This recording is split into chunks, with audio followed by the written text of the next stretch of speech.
എത്ര പ്രശ്നമുണ്ടെങ്കിലും എന്തെല്ലാം പ്രതികൂലം വന്നാലും ദൈവം നിങ്ങൾക്ക് ഒരു നന്മയും കുറയ്ക്കുകയില്ല. ഒരു നന്മയും കുറയ്ക്കുകയില്ലെന്ന് മാത്രമല്ല, നിങ്ങൾക്കെതിരെ പിശാചുണ്ടാക്കുന്ന മുഴുവൻ തിന്മകളും ദൈവം നന്മയാക്കി മാറ്റും. ഒരു ആമേൻ പറഞ്ഞേരെ കേട്ടോ, ആമേൻ. പിശാചിന്റെ മുഴുവൻ തിന്മയുടെ പദ്ധതികളും തന്ത്രങ്ങളും ദൈവം നന്മയാക്കി മാറ്റും. ഹല്ലേലൂയ. 34-ാമത്തെ സങ്കീർത്തനത്തിന്റെ 10-ാമത്തെ വാക്യത്തിൽ ദൈവത്തിന്റെ വചനം എഴുതിയിരിക്കുന്നത് ഇങ്ങനെയാണ്: ബാലസിംഹങ്ങളും ഇരകിട്ടാതെ വിശന്നിരിക്കും. യഹോവയെ അന്വേഷിക്കുന്നവർക്ക് ഒരു നന്മയ്ക്കും കുറവില്ല. ഒരു നന്മയ്ക്കും കുറവില്ല. ഇതൊരു പ്രോമിസ് വാക്യമാണ്, വാഗ്ദത്ത വചനമാണ്. ദൈവത്തെ അന്വേഷിക്കുന്നവർക്ക് നന്മ മുടങ്ങാൻ, കുറയാൻ ദൈവം സമ്മതിക്കില്ല. ഹല്ലേലൂയ. അപ്പൊ നമ്മൾ ചിന്തിക്കും, കർത്താവേ, എനിക്ക് ഇന്നത്തെ സ്ഥിതി അങ്ങനെ അല്ലല്ലോ, ഓരോന്നോരോന്നും നഷ്ടമാകുകയാണല്ലോ. നിങ്ങൾ നോക്കും, നഷ്ടമായി എന്ന് പറയുന്നവരെല്ലാം പാപികളായിട്ടോ തിന്മയായി ജീവിച്ചിട്ടൊന്നുമല്ല.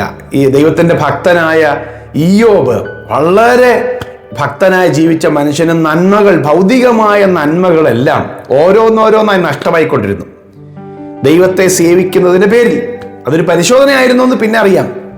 പക്ഷേ അദ്ദേഹം പറഞ്ഞ വാക്കിങ്ങനെയാണ്: ദൈവത്തിൽ നിന്ന് നാം നന്മ പ്രാപിക്കുന്നു, തിന്മയും പ്രാപിക്കരുതോ. ഹല്ലേലൂയ. ഇതിലൊന്നിലും ഇയ്യോബ് അധരങ്ങളാൽ പാപം ചെയ്തില്ല. ദൈവത്തിൽ നിന്ന് നന്മ പ്രാപിക്കുന്നു, തിന്മയും പ്രാപിക്കരുതോ. അപ്പൊ എനിക്ക് എൻ്റെ ദൈവം നന്മ തന്നാലും തിന്മ തന്നാലും രണ്ടായാലും ദൈവം തരുന്നതാണെന്നൊക്കെ പറഞ്ഞു. ഈ തിന്മ ഇഷ്ടമുണ്ടായിട്ടല്ല, കഷ്ടത ഇഷ്ടമുണ്ടായിട്ടല്ല, പക്ഷെ എന്തായാലും ദൈവം അറിയാതെ വരത്തില്ലല്ലോ. അപ്പൊ അതുകൊണ്ട് ദൈവത്തിൽ നിന്ന് ഞാൻ നന്മ പ്രാപിക്കുന്നു, തിന്മയും പ്രാപിക്കരുതോ. അപ്പൊ ഞാൻ ദൈവത്തെ ഇതിലൊന്നിലും കുറ്റം പറയേണ്ട കാര്യമില്ല. നന്മയെ ദൈവം തരുവുള്ളെന്ന് അതിൻ്റെ അർത്ഥം. തിന്മ വന്നാലും അത് നന്മയാക്കും. ഹല്ലേലൂയ. അതെ പ്രിയമുള്ളവരെ, നമ്മുടെ ഒരുപാട് ചോദ്യങ്ങൾക്ക് എന്തുകൊണ്ട് എനിക്കിങ്ങനെ, ഞാൻ പ്രാർത്ഥിച്ചിട്ട്, ഞാൻ ദൈവത്തിൻ്റെ വഴിയെ നടന്നിട്ട്, ഞാൻ നീതിയോടെ പ്രവർത്തിച്ചിട്ട്, ഞാൻ ന്യായം പ്രവർത്തിച്ചിട്ട് എല്ലാം തെറ്റിദ്ധരിച്ച ആളുകൾ കുറ്റപ്പെടുത്തുകയാണല്ലോ, അനീതിയാണല്ലോ എനിക്ക് വരുന്നത്, അന്യായമാണല്ലോ ഞാൻ ഏൽക്കേണ്ടി വരുന്നത്. നിങ്ങൾ നിരാശപ്പെടരുത് കേട്ടോ. നീതിയോടെ വിധിക്കുന്നൊരു ദൈവമുണ്ട്, നന്മയ്ക്കാക്കി മാറ്റുന്നൊരു ദിനമുണ്ട്. ഹല്ലേലൂയ. നിങ്ങളുടെ ജീവിതത്തിൽ എല്ലാം ദൈവം നന്മയാക്കി മാറ്റും. ദൈവത്തെ അന്വേഷിക്കുന്നവർക്ക് നന്മ കുറയില്ല. ആ പരിശോധന സമയത്ത് നമുക്കിത് തോന്നും, പക്ഷേ ദൈവം അതെല്ലാം ഇരട്ടിയാക്കി തരും. ഹല്ലേലൂയ. 27-ാം സങ്കീർത്തനത്തില് ദൈവത്തിന്റെ ഭക്തനായ ദാവീദ് ദൈവത്തിന്റെ ശബ്ദം കേൾക്കുകയാണ്. അപ്പൊ ദൈവത്തെ അന്വേഷിക്കുന്നവർക്കാണല്ലോ ദൈവത്തിന് എന്തൊരു പ്രശ്നം ഉണ്ടാകുമ്പം ലോകത്തിന്റെ വഴിയിലൂടെ നീങ്ങാതെ ദൈവത്തിന്റെ വഴി അന്വേഷിക്കുന്നവരുണ്ട്, ദൈവത്തിന്റെ മുഖം അന്വേഷിക്കുന്നു. അവർക്ക് നന്മ മുടങ്ങിയെന്നല്ലേ പറഞ്ഞത്. 27-ാം സങ്കീർത്തനത്തിൽ പറയാണ്: എൻ്റെ മുഖം അന്വേഷിപ്പിന്ന് നിങ്കിൽ നിന്ന് കൽപ്പന വന്നു എന്ന് എൻ്റെ ഹൃദയം പറയുന്നു.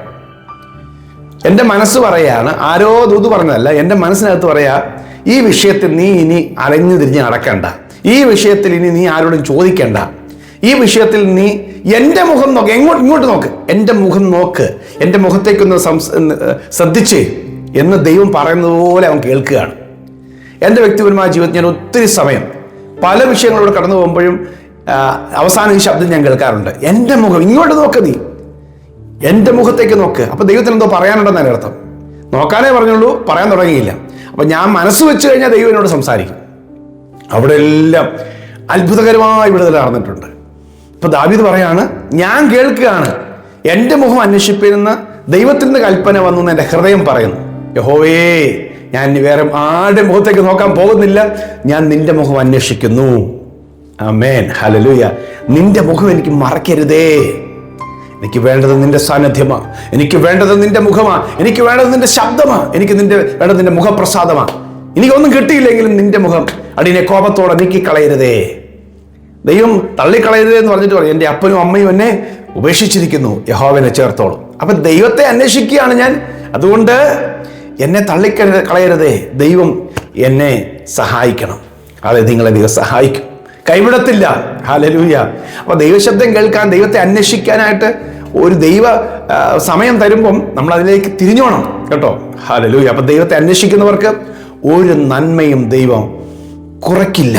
ഹല്ലേലൂയ. യാക്കോബ്, ഇസ്ഹാക്കിന്റെ മകനായ യാക്കോബ് ലാബാന്റെ ഭവനത്തിൽ, അമ്മാച്ചന്റെ ഭവനത്തിൽ 20 വർഷത്തെ ജീവിതമാണ് എന്താ പറയുന്നത്, ഒരു ദാസനെ പോലെ കഴിയേണ്ടി വന്നത്. ഉൽപ്പത്തി പുസ്തകം 34 അധ്യായത്തില് 7-ാം വാക്യം. ഈ യാക്കോബ് ദൈവിക വാഗ്ദത്തങ്ങളൊക്കെ പ്രാപിച്ച ഭക്തനായ മനുഷ്യനാണ്.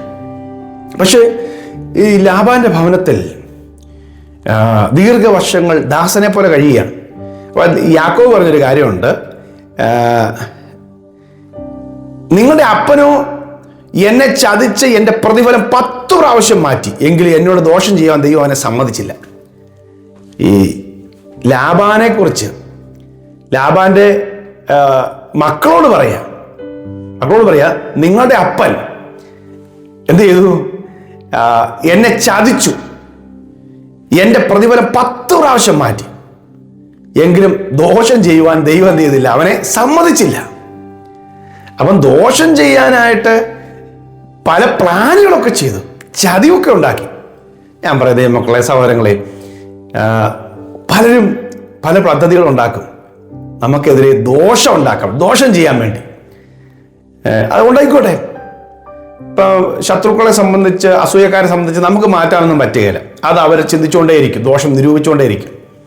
ദൈവം അവർക്ക് മാറ്റം കൊടുക്കട്ടെ. എന്നാൽ അവർ തെറ്റായിട്ടുള്ള കാര്യം പ്ലാൻ ചെയ്താൽ ദൈവം നമുക്ക് വേണ്ടി ദൈവം അനുകൂലമായി ചിന്തിക്കും. ദൈവം അത് കണ്ടുകൊണ്ടിരിക്കുകയില്ല. യാക്കോബ് പറയാണ്, എങ്കിലും എന്നോട് ദോഷം ചെയ്യുവാൻ അവനെ സമ്മതിച്ചില്ല. അതെ, നിങ്ങളുടെ നന്മയ്ക്ക് പകരം തിന്മ ചെയ്യുവാൻ ആരെങ്കിലും പദ്ധതി ഉണ്ടാക്കിയാലും ദൈവം അനുവദിക്കില്ല. ആമേൻ, ആമേൻ. ആരൊക്കെ ദോഷം നിരൂപിച്ചാലും ദൈവം അത് സമ്മതിക്കില്ല. ഹല്ലേലൂയ. ദൈവം നിങ്ങൾക്ക് നന്മ ചെയ്യും. ഹല്ലേലൂയ. 125 സങ്കീർത്തനത്തിന്റെ 3-4 വാക്യങ്ങൾ പരിചിതമായ വാക്യമാണ്. നീതിമാന്മാർ നീതികേടിലേക്ക് കൈനീട്ടാതിരിക്കേണ്ടതിന് ദുഷ്ടന്മാരുടെ ചെങ്കോൽ നീതിമാന്മാരുടെ അവകാശത്തിന്റെ മേൽ ഇരിക്കയില്ല. ഹല്ലേലൂയ. നീതിമാന്മാർ നീതികേടിലേക്ക് കൈനീട്ടാതിരിക്കുവാൻ ദുഷ്ടന്റെ ചെങ്കോൽ നിങ്ങളുടെ മേൽ, ദൈവത്തിന്റെ മക്കളുടെ മേൽ പിശാചിന്റെ ഒരു ആയുധവും എന്താ പറയുക അധികാരവും നിങ്ങളുടെ നന്മകളുടെ മേൽ പിശാച് വെക്കാൻ ദൈവം സമ്മതിക്കില്ല.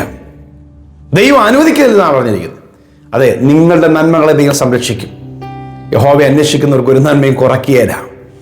സമയമാകുമ്പോൾ നിങ്ങൾക്കുള്ള വഴി ദൈവം തുറക്കും. സമയമാകുമ്പോൾ നിങ്ങളുടെ മക്കൾക്കുള്ള നന്മകളെ ഭാവിയെ ദൈവം കരുതും. ഒരാമയും പറഞ്ഞ് നിങ്ങളത് സ്വീകരിച്ചോ. നിങ്ങൾക്ക് വേണ്ടി, നിങ്ങളുടെ തലമുറയ്ക്ക് വേണ്ടി ദൈവം ശ്രേഷ്ഠമായ നന്മകൾ കരുതുന്നുണ്ട്. ഹല്ലേലൂയ. ആരൊക്കെ ദോഷം നിരൂപിച്ചാലും ദൈവത്തിന്റെ പദ്ധതി മാത്രമേ നിറവേറുകയുള്ളൂ. ഒരു നന്മയും അവൻ കുറയ്ക്കില്ല. ദൈവത്തെ അന്വേഷിച്ചോ, ദൈവമുഖം മാത്രം അന്വേഷിച്ചോ, ഒരു നന്മയും ദൈവം കുറയ്ക്കില്ല. പ്രാർത്ഥിക്കാം. പ്രിയ കർത്താവേ, ഞങ്ങൾ നിന്റെ മുഖം അന്വേഷിക്കുന്നു. യഹോവയെ അന്വേഷിക്കുന്നവർക്ക് ഒരു നന്മയും കുറയില്ല. ദോഷങ്ങൾ എന്ത് ഭവിച്ചാലും ഞങ്ങൾക്ക് കുറ്റം പറയാനില്ല. ദൈവം നന്മ മാത്രമേ ചെയ്യുകയുള്ളൂ. പിശാച് കൊണ്ടുവരുന്ന തിന്മയും കൂടെ ദൈവം നന്മയാക്കി മാറ്റും. ദൈവത്തെ സ്നേഹിക്കുന്നവർക്ക്, നിർണയപ്രകാരം വിളിക്കപ്പെട്ടവർക്ക് തന്നെ സകലതും നന്മയ്ക്കായി കൂടി വ്യാപരിക്കുന്നു എന്ന് ഞങ്ങൾ അറിയുന്നു. ഈ മക്കൾ അത് തിരിച്ചറിയുവാനിടയാകട്ടെ. ഞാൻ അനുഗ്രഹിച്ചു പ്രാർത്ഥിക്കുന്നു. ദൈവം എല്ലാം നന്മയാക്കി മാറ്റും. അത്ഭുതങ്ങളുടെ സാക്ഷ്യങ്ങൾ ഉണ്ടാകും. കർത്താവ് അത്ഭുതം ചെയ്യും. യേശുവിൻ നാമത്തിൽ തന്നെ. ആമേൻ, ആമേൻ. ഇത് നിങ്ങൾക്കൊരു സാക്ഷ്യമായി തീരാനുള്ള ദൂതാണ്. ഈ സാക്ഷ്യം നിങ്ങൾ എന്നോട് പറയണം. എൻ്റെ ഫോണിലെ വാട്സാപ്പിൽ എടുത്ത് മെസ്സേജ് അയക്കണം, അല്ലെങ്കിൽ വിളിക്കണം. കർത്താവ് എനിക്ക് വേണ്ടി അത്ഭുതം ചെയ്തു. ആമേൻ. ദൈവം നിങ്ങൾക്ക് വേണ്ടി വൻ കാര്യങ്ങൾ ചെയ്യട്ടെ. ഇന്നത്തെ ഈ സന്ദേശം കുറെ പേർക്ക് നിങ്ങൾക്ക് ഷെയർ ചെയ്യാം. God bless you. Have A lovely day.